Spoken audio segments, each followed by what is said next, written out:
اسم اعظم د الله اسم اعظم په وسیله کولو باندې دعا قبلی. اسم اعظم لوی نوم د الله، ته چې کله د دعاګانو په منځ کې د الله د اسم اعظم استعمال کې نو الله ستا دعا قبلی. صرف دو دلایل پرې راوړي دي، دو دلیلونه دي، دا بیان کو بیا به دا خبره ذکر کو چې اسم اعظم کم یو دی. اولنی دلیل راوړی دی عن بریدة رضی الله عنه، د بریده رضی الله عنه روایت دی چې دا امام ترمذی امام ابن ماجه راوړی دی ان رسول الله صلی الله علیه وسلم سمع رجلا یقول، پیغمبر صلی الله علیه وسلم یو د یو سړي دعای واورېد، هغه دا وي، دې دعا ته ګوره. او ځکه ما تاسو ته ویلي چې دا کتاب چې تاسو سره نه نو دا دعاګانې تاسو ته نه دي. اوس په دې کې په سوونو دعاګانې په دې کتاب کې راجمع شوي دي. ستا دماغ دومره تیز خو نه چې په سوونو دعاګانې ته دی بغیر د کتاب. چې تا سره کتاب دا اوس قیمتي الفاظ خو یې کېږي، بدقسمته به هغه سړی چې دا الفاظ هغه یاد نه کړي.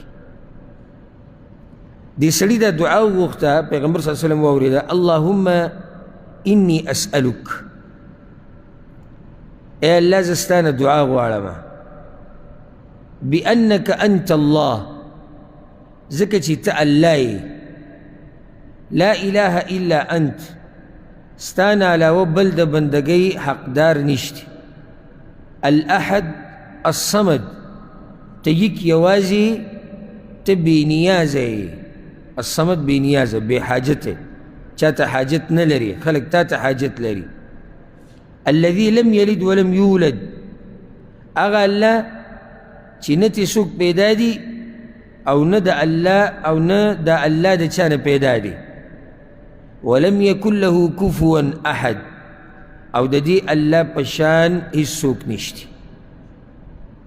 دا دعا وغوښته، مختصر دعا ده خو ډېره اوچته ده، ځکه تاسو اوس واورئ پیغمبر صلی الله علیه وسلم دې باره کې څه وایي. اللهم انی اسألک بأنک انت الله، لا اله الا انت، الأحد الصمد الذي لم يلد ولم يولد ولم يكن له كفوا أحد. دیوی بیا مخکې به خپل سوال کړی، څه به یې غوښتي دي. پیغمبر صلی الله علیه وسلم دا وی، فقال النبي صلی الله علیه وسلم، پیغمبر صلی الله علیه وسلم وی، لقد سأل الله باسمه الأعظم، دی انسان په اسم اعظم سره د الله نه دعا وغوښته. دا الله اسم اعظم یاد کو، دا پیغمبر وی، الذي اذا سئل به اعطى واذا دعي به اجاب. الله وی، پیغمبر صلی الله علیه وسلم وی، دا الله هغه اسم اعظم دې سړي یاد کو چې په هغې سره څوک هم څه غواړي نو ورته میلاویږي، او چې کله په هغې سره غوښتنه وکړی شي نو هغه قبلیږي. اسم اعظم دا خاصیت دی چې اسم اعظم دی د الله یاد کو، بیا چې د الله نه څه غواړي تاله یې درکوي، او چې کومه دعا غواړي هغه قبلیږي. دې سړي وي د الله اسم اعظم یاد کړی، او وي دا هغه نوم دی چې دی اوس څه غواړي الله به له ورکوي. دویم دلیل یې راوړی د انس بن مالک رضی الله عنه روایت دی، د امام ابن ماجه راوړی. سمع النبي صلی الله علیه وسلم رجلا یقول، پیغمبر صلی الله علیه وسلم د یو سړي دعا واورېده، دعا یې غوښته، پیغمبر صلی الله علیه وسلم واورېده، هغه دا وي، اللهم انی اسألک، یا الله زه ستا نه سوال کومه، ستا نه دعا غواړم، بأن لک الحمد، ځکه چې ستا دپاره ستاینه ده، حمد ستاینې ته وایي، ټولې ستاینې، ټول د کمال صفتونه د خاص د الله دپاره دي. هر چې د مخلوق دپاره ستاینه ده نو هغه داسې نشي کېدی چې ته دا ووایې چې پلانې د ټولو اوچتو صفاتو خاوند دی، دا نشي کېدی. هر انسان کې څه نه څه کمې هغه شتي، چې کمې پکې نشته نو هغه یو ذات دی الله سبحانه وتعالی، هغه کې کمې نشته، هغه کې نقصان نشته. هر مخلوق کائنا من کان چې هر څوک دی، او چې ستا په ذهن کې راځي غټ نه غټ مخلوق که ستا ذهن کې راځي په دې کې کمې شتي. سوای د الله نه. نو ځکه ټول د کمال صفتونه دا خاص الله لره دي. ویا الله زه تا نه سوال کوم ځکه چې ستا دپاره ستاینه ده، لا اله الا انت، نشتی بې ستا نه د بندګۍ لایق، یوازې ته حقداري د بندګۍ. اله معبود ته وایي، خو داسې نشي ویلی، دا ترجمه به غلطه وي چې نشتی معبود مګر ته. معبودان خو شتي، مشرکان خو معبودان ټاکلي دي که نه، نو داسې به وایي نشتی معبود په حق باندې مګر ته. معبودان شتي خو په حق چې کوم دی او کوم چې د عبادت حقدار دی هغه الله سبحانه وتعالی دی. وحدک لا شریک لک، ته یو ذاتي نشتی تا سره شریک، هیڅوک تا سره شریک نشتی. لا شریک لک، هیڅوک سره شریک نشتی.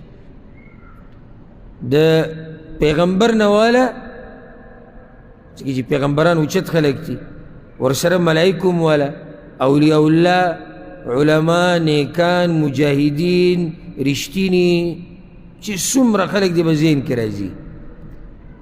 د مخلوق د یوې ذرې پورې په آخره کې په دې هر څه کې د الله سره هیڅوک شریک نشتی. هیڅوک د الله سره شریک نشتی، نه ولی، نه نبی، نه ګټه، نه ونه، نه بزرگان، او نه پیریان او نه ملائک. هیڅوک د الله سره د هغه په بچایي کې شریک نشتی. لا شریک لک. او ځکه ګوره مخکې څه ووي؟ لا اله الا انت وحدک، ته یې کې یوازې. لا شریک لک دی به تاکید وکړو، ته په خپله بچایي کې یا الله یوازې، د عبادت حقدار یا الله ته یوازې. لا شریک لک په دې کې تا سره څوک برخدار نشته. المنان، ته منان یې. منان یعنی احسان کوونکی. بدیع السماوات والارض، ناشنا پیدا کوونکی د اسمانونو او د ځمکو یې. بدیع، بدیع هغه چا ته ویلی کېږي چې یو شی پیدا کړي ناشنا، چې مخکې چا نه پیدا کړی. نو الله ته بدیع السماوات والارض ولې ویلی کېږي؟ ځکه چې دا ځمکه او اسمانونه د الله نه مخکې چا نه دي پیدا کړي. او ځکه ګوره بدعت ته بدعت ویلی کېږي، ځکه چې دا ناشنا کار دی، په دین کې څه اصل او بنیاد مخکې نشتی. نو الله بدیع السماوات والارض دی. ولې بدیع دی؟ ځکه چې دا ځمکه او اسمانونه اول پرې هغه پیدا کړي، د هغه نه مخکې چا نه دي پیدا کړي او نه یې څوک پیدا کولی شي. ذو الجلال والاکرام، اوچت شان او عزت والی. دې سړي د الله حمد وي، ثنا وي، د الله صفات بیان. بیا به مخکې څه دعا غوښتلي. فقال النبي صلی الله علیه وسلم، نو پیغمبر صلی الله علیه وسلم دا خبره وکړه، لقد سأل الله باسمه الاعظم. دې سړي د الله نه سوال وکړو، غوښتنه یې وکړه د الله په لوی نوم یادولو سره. الذي اذا سئل به اعطى واذا دعي به اجاب. هغه نوم چې کله په هغې سره د هغه الله نه سوال وکړی شي نو هغه یې ورکوي، او کله چې دعا وغوښتلی شي نو قبلی یې. دا دوه دلایل په دې راوړي دي چې اسم اعظم په دعاګانو کې ډېر غواړه، یادوئ. اسم اعظم پکې یادوه، الله به درله دعا قبلوي. ولته اهم سوال زړه ته راځي چې الله اسم اعظم کم یو دی.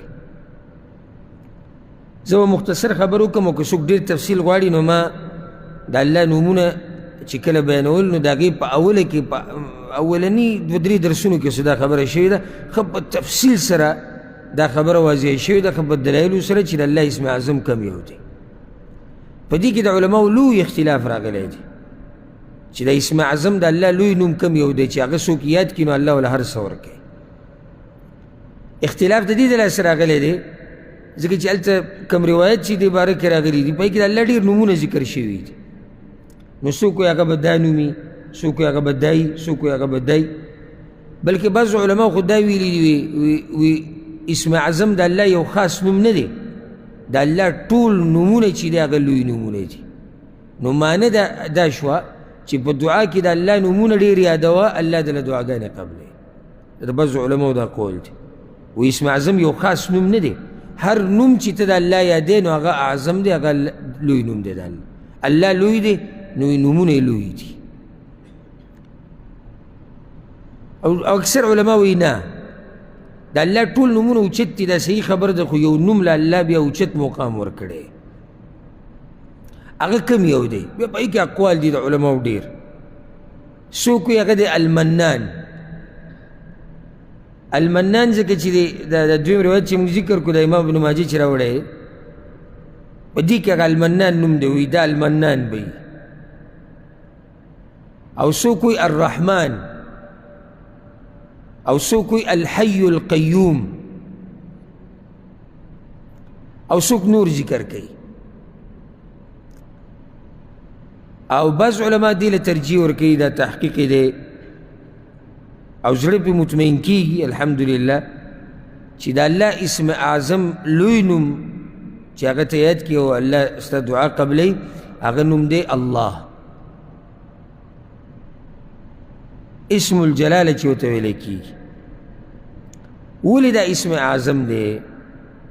نو د هغې یو دلیل دا دی چې د الله دا څومره نومونه چې ته ثابتې او دې نوم دا نوم به پکې یادی که، یعنې ته وایې الله کریم دی، الله رحیم دی، نو اصل نوم چې د الله په ذات باندې دی هغه کوم نوم دی؟ هغه الله دی. دویمه ده چې دا څومره روایت راغلي دي دې باب کې، هغې کې چې ته سوچ وکړې نو هر یو کې دا الله نوم راغلی. لکه اوس دا اولنی روایت دی که الله نوم شته؟ کتاب چا سره دی؟ بأنك أنت الله، بأنك أنت الله دې کې راغلی الله نوم. او دا ته فایده ذکر کو په څومره روایتو کې چې د اسم اعظم تذکر راغلی، په هغه ټولو روایتو کې سندن دا مضبوط روایت دی. د دویم کې الله نوم کوم ځای کې دی؟ بارک الله فیک. اللهم، اللهم معنی یعنی یا الله، اے الله. نو دلته هم شته. اوس د الله نوم په دوانو روایتو کې موجود دی، هلته الاحد الصمد دی، دلته نشته. دلته المنان بدیع السماوات والارض، هلته نشته. حالانکه پیغمبر صلی الله علیه وسلم دلته هم ویلي دلته هم ویلي دی سړي د الله لوی نوم یاد کو که نه. نو دا لوی نوم دلته اولته بدلیږي خو نه بیا که نه، که نه بدل شو، بدل خو نه شو، خو دا لوی نوم چې یاد کړی خو معنی دی چې هغه د دواړو ځایونو کې شتي. او په دې اولني روایت کې هم شتي الله بأنک انت الله، اولته هم شتي اللهم، او دې دویم کې اللهم، دلته دې سره راغلی دی. والله اعلم. ما تاسو ته وایي چې دا مسله کې د علماو اقوال دي. څوک پکې دا وایي د الله اسم اعظم چې دی الاحد الصمد، دا د الله اسم اعظم دی، الاحد الصمد الذي لم يلد ولم يولد ولم يكن له كفوا احد. دا چې په دعا کې وي نو ستا دعا قبلي. دا خو یو خبره شوه چې دلایل په دې مضبوط دي چې د الله اسم اعظم هغه کوم یو دی؟ الله. ښه، او که چېرته ته دا ټول یاد کې ووایې دعاګانو منځ کې نو څه تاوان تا ته رسي، څه نقصان تا ته رسي چې ته د الله نوم یاد کې المنان، الاحد، الصمد، بدیع السماوات والارض، ذو الجلال والاکرام، او بیا دعاګانې غواړې. نو څومره ښایسته دعاګانې به یې هغه چې په هغې کې د الله نومونه او صفات ذکر شي.